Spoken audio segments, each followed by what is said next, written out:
The life of a gypsy. The only home Ray Van Horn knows is his trusty RV. He crisscrosses the United States from the streams of Montana to the waters of southern Florida and destinations in between and beyond. It's the life Ray loves. It's the life of a gypsy angler.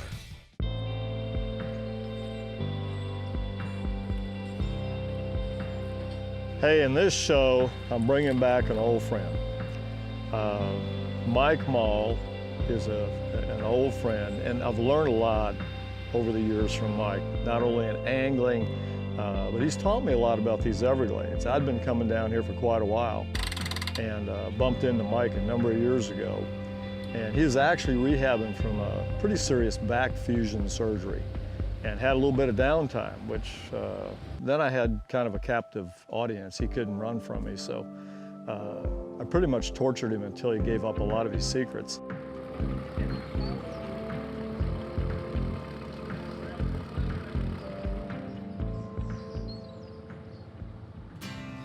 I'm with my good buddy Mike Mall.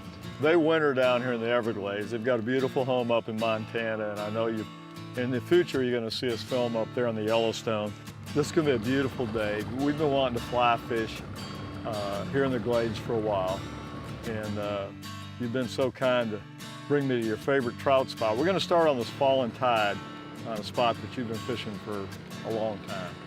And then we've got some great lights, so we'll probably get up close and do a little sight fishing. That's what we're hoping to do is if this wind doesn't come up in the next hour or so, we're going to work some of this structure out here, do a little trouting, and then once our sun angle gets up a little bit, hopefully we can go on some of these shorelines and sight fish a red or a snook. So, yeah, it should be a nice day. This is the first non-windy morning we've had in what, about 10 days? Yeah, well, we're on the backside of the moon, and it's laying out nice. So a big storm up north of us got out of here too. I think that helped a little bit. So, yeah.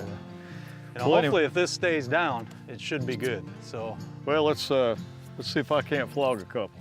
So Mike lives just a couple of units down at the Outdoor Resorts RV park, and Mike and his wife Chris are some great friends, and you know, we live on the same little street and hang out a lot together, and I said, you know, this is the last part of December, and the temperatures are in the mid to high 80s.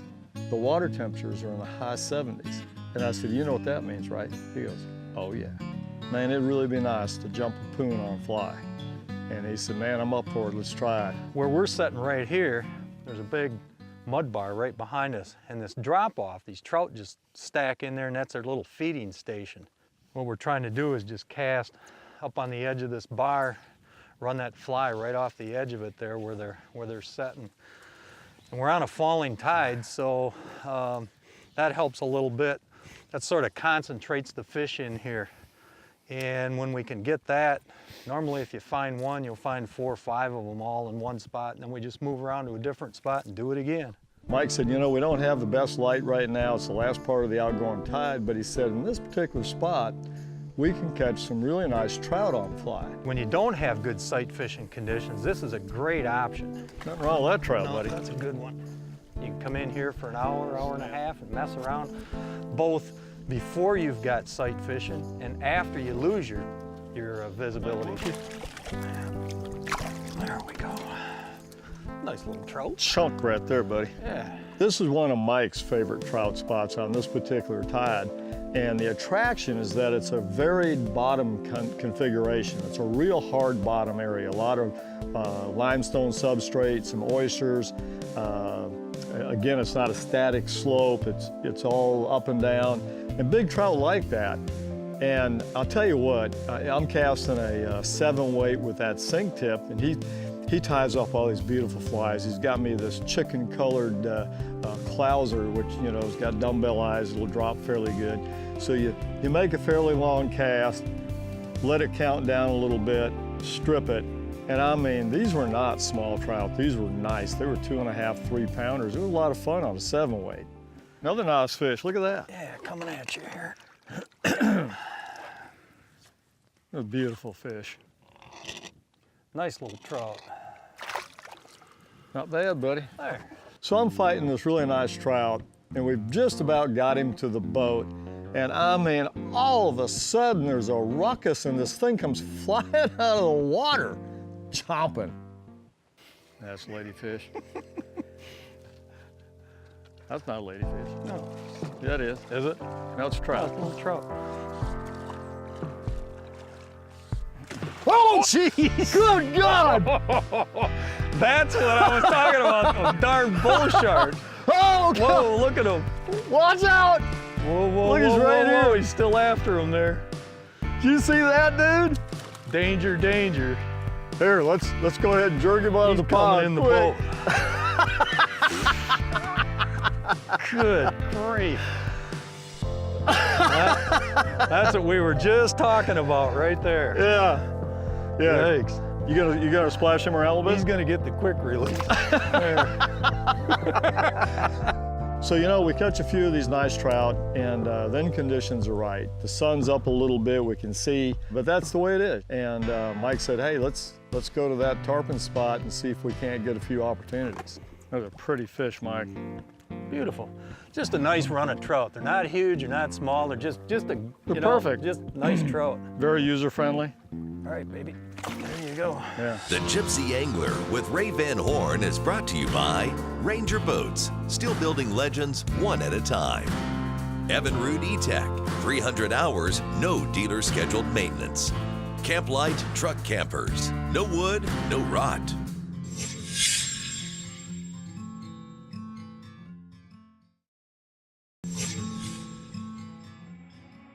We pull into this spot and we've got a real hard east-southeast wind blowing, and we're on the very back side of this full moon, so your tides are dramatically lower. And with that east-southeast wind influence, the tide coming in is bucked. You know, you're two opposing forces, so your incoming tide's not coming in as fast as we'd like. But you know, the conditions are what they are, so we start pulling along, and we switch to a big spinning rod. And I put Old Faithful on, a chartreuse, gold prism, catch 2000. If you go tarpon fishing and you don't have one, first thing you do is you go down and get one, because it's the staple. And sure enough, there's this tarpon coming with a sense of urgency. I mean, he is on his bike and he is hauling, and there's bait flying, and I make a cast. And I don't know how I did it, but it landed right perfectly in front of him. And then it was mayhem. Try. Ooh, got him! Got him, dude! Got him, dude! Nice, man! Yeah, baby! Oh, man! go the other way! Yeah! Go the other way! No, go the other way! The other way! No, don't go this way! Go the other way! Come on, man, go the other way! There we go! Had to do the spinorama there. I think chartreuse was good. Chartreuse on the loose. Just stay right here, Mikey. We're good. We got all kind of backing. Yep. I got you. I'm rolling him around, man. He bit the wrong mirror lure. Woo! Get you some of that.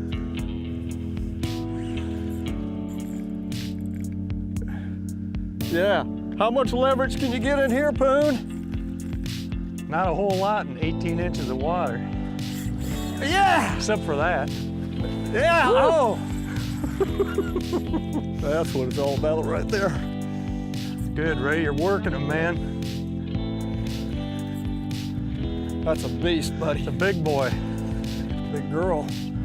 She's just sitting there formulating a plan right now. Yeah. Nice one. Come on, you got another one in you. She's thinking about it. There. That irritated him.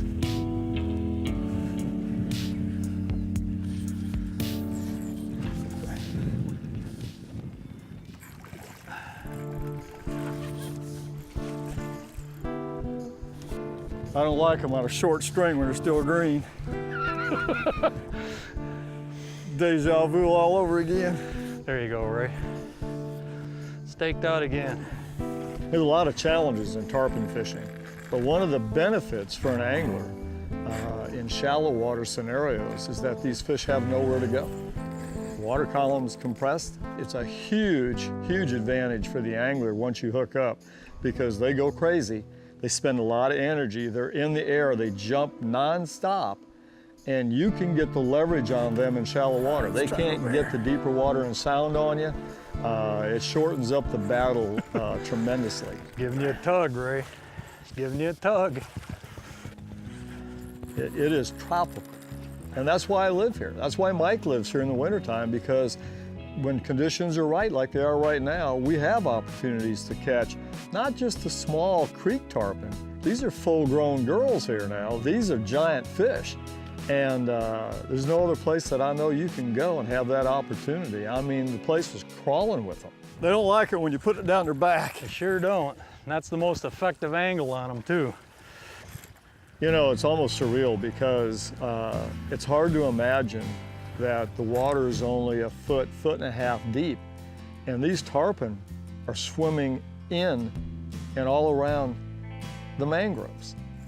And I mean, it's just a cool deal. And these fish go places, it's hard to imagine that they just appear. It's a foot and a half. And there's nothing, nothing, nothing, and all of a sudden, there he is. They're like ghosts.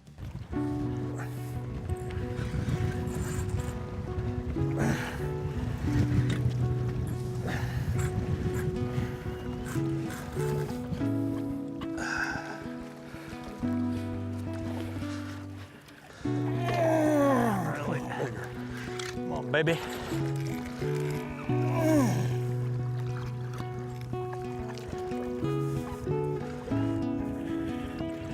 I got her. Just wrap your hand and pop it off. Kind of like that. Whoo! All right, it's official. I was gonna go line dancing and go to the gym tonight, but I'm just canceling that right now. Jim's out just line dancing? Yeah. Perfect. Pretty much. That reel right there will put 40 pounds of drag on a pair. Yeah, I was impressed. Nice job. And that rod right there, that's just a work of beauty. Whew, get you some of that. The Gypsy Angler with Ray Van Horn is brought to you by St. Croix Rods. Fish now, do everything else later. Frigid Rigid Coolers, the last cooler you'll ever buy. Miro Lure, turn on the bite anytime, tie on a Miro Lure. Torque Lift International, the camper tie down and suspension of Gypsy Angler.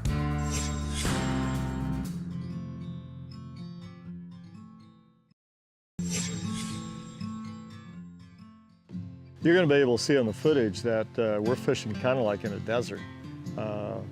Really a low tide. Mike's kind of pulled me in there and in this one little drain, and you can see the flat is totally mudded out. I mean, there's no water up on the flat. Everything is gonna be in this little drainage, and we're gonna look for whatever came off of that mud flat up there. Hopefully they're gonna be in there, whether they're black drum, they're redfish, snook, whatever. You know, hopefully we're gonna get a shot at a redfish. And he pulls me along and he says, Ray, he said, look right over there at 1 o'clock. He says, there's one wagging along the bar right there. All right, so Mike's been pulling me all over this place, and I said, hey man, you're on the front of the boat now. And we pull up, and about that time a big cloud goes over, you know, this is fly fishing, man. You know, you deal with it. And he lays that fly out there, and all of a sudden I hear this grunt, and he's bowed up. And sure enough, he's got him a nice little red on the fly. What do you got? Nice spot, Ray. He was in that mud, wasn't he? Yeah. About 40 feet of line out here. Smoked that crab, didn't he? He did. Don't let him whoop you, Mike. Well, you know, Redfish. yep, ready. Come on. Like at the bottom of that boat right there. He is. Come here, big boy. Boy, he ate it. Yep. It's gone. There we go. Nice little guy right there. Nice redfish, buddy. Yeah, just a little medium sizer there. Not bad. Nice. Good job. There. In the fly segment, I utilized 3 different fly rods from St. Croix. They're Saltwater Legends series. For the trout action, we were using a 7-weight, 15-foot Cortland intermediate sink tip line. And one of my favorite flies is a Mike Mall tied clouser in the chicken pattern. And that really did the duty on the trout. Now when it came to the redfish and hopefully snook and some of the other inshore species, I went to an 8-weight and weight forward floating traditional redfish line. And for the big girls, I went right up to a 10-weight and utilized their Tropic Series saltwater 10-weight line, weight forward for that.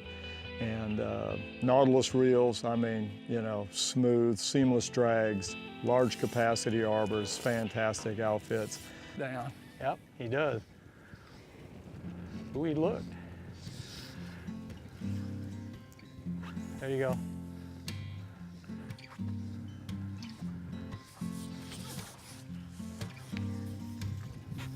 That's the one right there. Just pull it in front of his face. Still behind him a little bit, Ray. It's deceiving how fast he's just sort of cruising along there. And don't twitch that fly too much, just sort of pull it. There you go, perfect. Nice. A little short that time.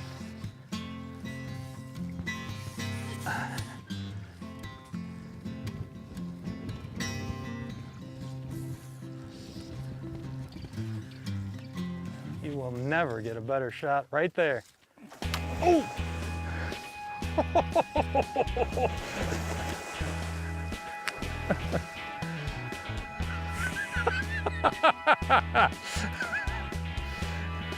You're never gonna get a better shot at a tarpon than that. He just didn't want to eat.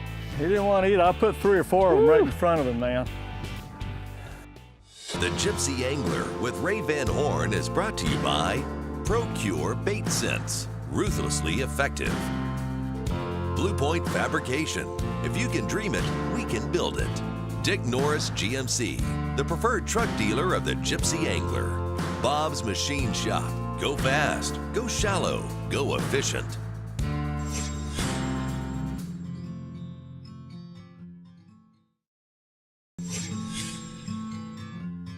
Cruising tarpon can be a real challenge. Quite honestly, I prefer a laid-up fish. I catch a lot more laid-up fish on conventional and fly than I do on these cruisers. And they can just be a real pain when they're cruising like that. I mean, in so many cases, they're moving fast, they're erratic. About the time you make a cast, he was going that way where you're throwing, and then while your bait's midair, then he turns this way. So there's all that going on, but when that fish is laid up, and we didn't get that scenario, they're a lot easier to deal with. And that's why we live here. I mean, this place is magical. The Everglades National Park is magical. There's only one place on the planet like it. That's why I live here. It's why Mikey lives here. You know, we're blessed to be able to have this place and to be able to fish it. Right here at Chokoloskee Island at Outdoor Resorts of America, where Mike makes his winter home, and I live here as well. And again, great facilities, great marina. I want to thank the Outdoor Resorts Motel and Kenny Brown for putting up the crew. They haven't got into the RVs yet, but they're looking at them. They're going to have a camp out here in their near future. But if you don't have an RV, they got a great little motel. It's just a fabulous place. It's unique, and if you've never been here, put it on your bucket list. Get here as fast as you can because you don't get to stay back. Hey, I want to put a big shout out to Mike. You know, he's a great friend. We've been fishing all over the place together for years, and he just got back and he pulled me all over the Everglades. And you know, as fly fishermen, and I don't get a chance to fish fly very much because you really got to have a team. And usually I'm the one pushing the boat for somebody else. So man, it was like a holiday for me. I'm glad he's back. And you know, fly anglers, it's all about the opportunity. It's all about being able to get the shot. And some days you don't get opportunities. You don't get shots. You're just standing there holding that rod all day, and And sometimes you don't get very many shots. We got a lot of shots. From trout to redfish. I don't know how many casts we made to tarpon today, but it was dozens. And that's all you ask for. And then the tarpon have to cooperate, and every now and then it all comes together. Mike, I'll tell you what, we've thrown to a lot of tarpon with fly. They all gave us the fin. Yeah. We finally, you know, if you want to fight the conditions and get your feelings hurt, I guess you can. But there's a right tool for the right job and the right conditions. But I'll tell you what, buddy, it's been fabulous. Thank you. Hey, it's been a blast. You know, Next time, we're gonna get one of these on a fly rod. there you go. We're gonna do it. Just conditions didn't let us do it today, but Wow. nice job. It's a prime example. We fished hard. You need to fish hard. Remember, you don't get this day back.